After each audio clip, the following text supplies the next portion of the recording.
Health के class Rajiv sir के साथ में आप सभी का स्वागत है दोस्तों। आज हम बात करेंगे रसोई घर के घरेलू नुस्खों के बारे में। मेरा कहना है कि बीमार पड़ो तो रसोई घर की दवा कर लो।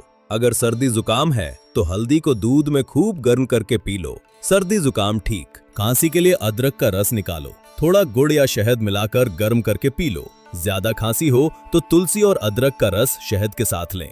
तेज बुखार आने पर दालचीनी का पाउडर और तुलसी का काढ़ा बनाकर पिएं। आपको किसी और दवा की जरूरत नहीं पड़ेगी। पेट खराब हो तो जीरा चबाकर खाएं या कच्चे दूध में नींबू निचोड़ कर पिएं।